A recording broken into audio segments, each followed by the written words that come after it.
Hello, True Duelists. My name's Craig Fee, and welcome to the new card report. At long last, we reach the end of the reveals, or at least reveals for Age of Overlord, and only for the ones that are in the OCG version of the set, because we'll get inevitable imports as well as World Premiere cards when we get this set sometime in October of this year, but that's not the point. So before we move on to reviewing the remaining archetypes for Valiant Smashers, the pack filler dog shit that rounds out AGOV is here. Let's start with, I guess, what's an alien card, because Invasive Alien Species, IAS, is both a great name and it has alien in it, whether or not it actually supports an alien deck. This light level 4 reptile has 1600 attack and 0 defense, which with no basis, I will say, feels like some very alien tier stats. This monster is indestructible while the opponent has a card face up in their field spell zone, and while they've got a face up card in their field spell zone, it can target a monster on the field the opponent controls, destroy it, and then this will gain 1000 attack. And even better, if this is in your grave and the opponent has a face up field spell, it can summon itself out for free. That's a cute card.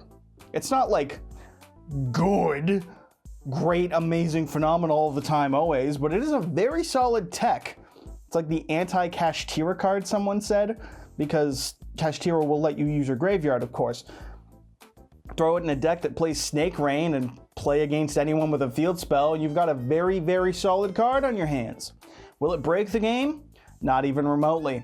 Is it a cool looking plant-esque dude? Yeah. And for pack filler, it's pretty damn solid. Think the rest of the cards will be this good? Spoiler alert, no.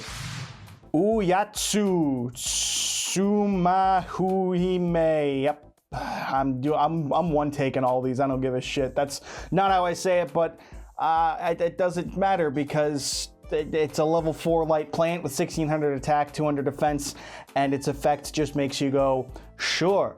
Because once per turn, when this card is targeted for an attack or by a card effect, it can summon an Oyutsuba, fucked it up again, token, a level 1 light plant with 800 attack and defense. And once per turn, when your opponent would special summon a monster or monsters, you can tribute any normal monster to negate and destroy that summon. Sure, tokens are of course normal monsters while on the field, so it, fuels itself if you ignore the fact that the opponent will need to set it up for you, which is, the sign of a good card. But it is a generic omni-negate of summons, kind of. That's not the right way to use the term omni-negate. There's maybe a plant that can use it in, a deck, but I don't really know what it is and I don't care. Truthfully, I'm just confused as to what it is the hell that's going on here, because those are trees, and fruit grows on trees.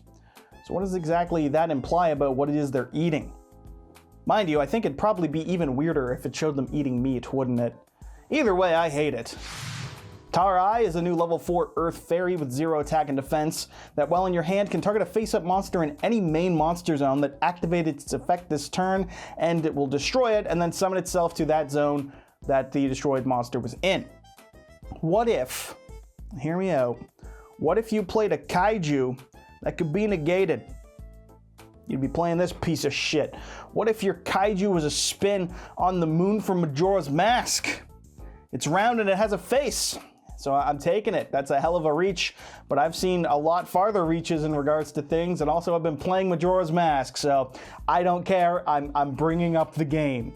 It can pop your own cards, of course, to trigger their effects on destruction, but I really don't know what use this has compared to, say, Kurikara, which is just infinitely better, and the fact that everything that wants to be blown up has other means to, be blown up, especially baby dinosaurs, which Konami continues to hate and wants to see dead for whatever reason. So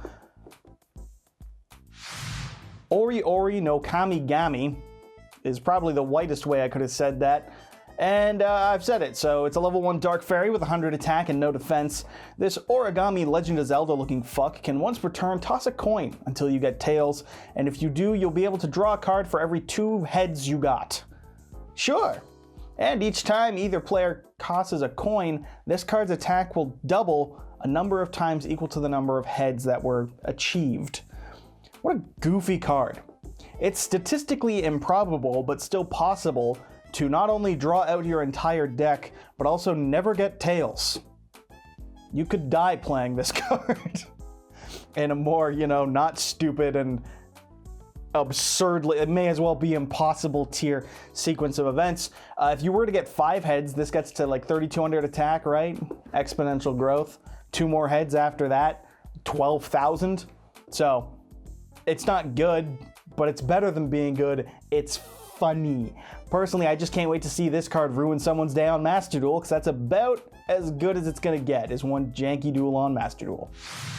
UFO Light is a new fire attribute illusion type monster, a level 8 with 1500 attack and defense, and as the standard, no monster can be destroyed in battles involving this card, and it's untargetable by the opponent except during the battle phase. And during the end phase, you can draw a card, then banish 1 or more cards from your hand to have this card gain 500 attack for each card banished. That's right, folks, the single worst piece of support for Thunder Dragon ever conceived of. This is so bad. It's so bad. It's got no summon effect. It's a -3 just to get to 3,000 attack. And it's not even a cool UFO. We already had the impossible of a good alien card, so a bad alien themed card is probably on brand, but also insulting. We almost had just good lineups. And now for another illusion monster, we have Tau the Great Chanter, so named because of their lack of a mouth. A level 3 Earth illusion with 1200 attack and 900 defense. No monster dies in battles involving it, but more importantly, if this card goes to the grave, you can target and summon an illusion monster from the grave in defense position, but doing so will lock you into only summoning illusion monsters for the grave for the rest of the turn. It's actually not bad. You can throw that in that new Chimera deck and fuse it to get one of your level 6 or 8 fusions on board, and then use its effect to get a material back to keep climbing. The duality of mana is, of course, for every awful illusion monster, we need to have a decent one as well. Pairs well with our shitty UFO card. Wow. That makes for like 2 solid cards in this video, which is like 3 more than I expected. There's also a new Ghost Girl monster, but not in the playable hand trap kind of way, and instead it's a girl who's a ghost and is a card kind of way. Neat. Hanayome Ningyo. Yep, is a level 3 Earth Spellcaster tuner with 0 attack and 2100 defense, which lines up so close to being a traditional Ghost Girl card. Unfortunately, its effect sucks. It's instead to let you reveal it in your hand if you draw it in order to special summon itself, and at the start of the battle phase, if you have more cards in your deck than your opponent does, this card will gain attack equal to the difference times 300 until the end of the turn. And if it's in the grave during the end phase because it was sent there this turn, it can put itself onto the top of your deck. If you use that last effect, you have a self-summoning level 3 tuner guaranteed for the next turn. Only, at the cost of your draw for turn, and the fact that you'll need to have set that up and then waited a full turn and not died in order to get there. Alternatively, you could use something like Assault Synchron, which is a self-summoning level 2 tuner that won't cost you your draw and also doesn't suck. Granted, one's level 2 and one's level 3, and that can be important, but if we need a self-summoning or a way to get a free level 3 tuner on board, I'm pretty sure I'll just draw it and then do it again the next turn is not exactly the way we want to go about it. We've also got some spell and trap, starting with Lament of the Immortal Bushi, a new continuous spell. This will make all monsters in your grave become warrior type, and once per turn during the end phase can destroy all monsters you control. This is straight up support for Immortal Bushi. It makes an all-warrior grave and will clear your field in order to summon out Immortal Bushi during your standby phase. Why are we getting this like 15 years later? Who wanted this? I'll tell you who. Colossal Warrior Beatdown enthusiasts, because you just won't blow your own board up during the end phase. That's cool, right? But as cool as supporting a level 3 warrior from 2008, and now this can occupy space in bulk piles. Sick. Another continuous spell revealed is a retrain of Card Trader, of all things. Some random ass callouts in this set, it seems. Card Scanner will let you once per turn declare a card type, either monster, spell, or trap, and each player will reveal the bottom card of their deck. And if it matches the declared type, they can add it to the hand. Otherwise, it'll go to the top of the deck. Holy shit, that combos with Prosperity to gain hand information the opponent and searches for. That's so crazy. And it can make the opponent place one card from their hand on the bottom of their deck if it's destroyed face up on the field by an opponent's card effect, which means it will almost never happen. Not just in terms of having it take place and resolve, but also it existing in a duel and being placed on the field. You heard me right, folks. This card's dog shit. Yugioh Retrain is a new trap card as well here to not quite replace Compulse. This card will target a Fusion, Synchro, Xyz, or Link monster on the field and return it to the extra deck. And then you can summon a monster from your grave so long as the conditions are met appropriately. Namely, if you were to bounce a Fusion monster, you can summon a monster with the same attribute as that returned Fusion monster. Or if you bounced a Synchro, you can summon a monster with a lower level than the returned monster. If it's an Xyz you bounced, you can summon a monster whose level is equal to the rank of the monster that you bounced. And if a Link was bounced, you can summon a monster with the same type as that returned Link monster. The Konami classic of such a weird fucking thing with very specific requirements. The best, I suppose, is Synchro, since broadly speaking, 99% of decks play monsters with levels, and most Synchros are in the like 8 area that see play, or higher.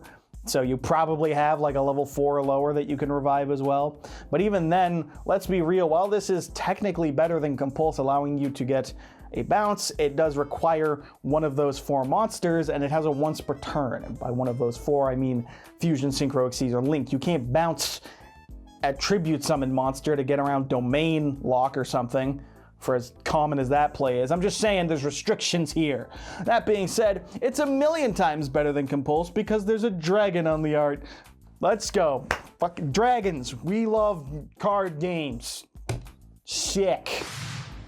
Scapegoat is the new amazing pun with perfect art that is so not relevant at all, but it's okay because it's such a beautiful card.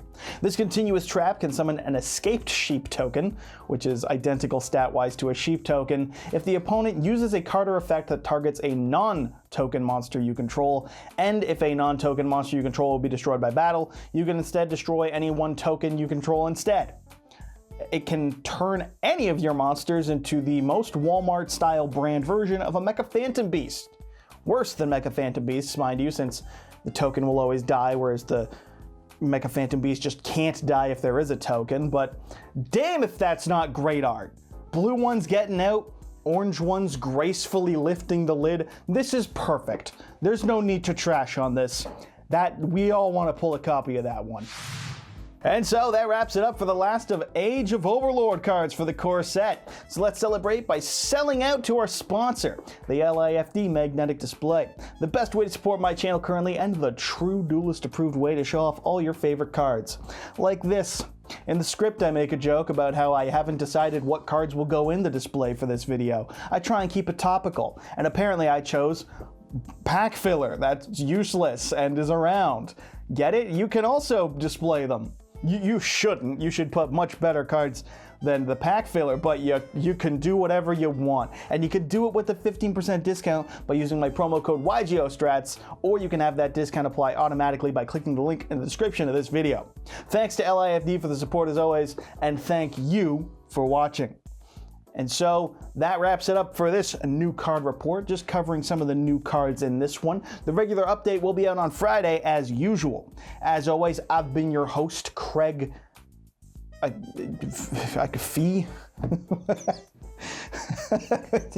and subscribe to impress your smoking Italian wife, and so you too can be a true duelist.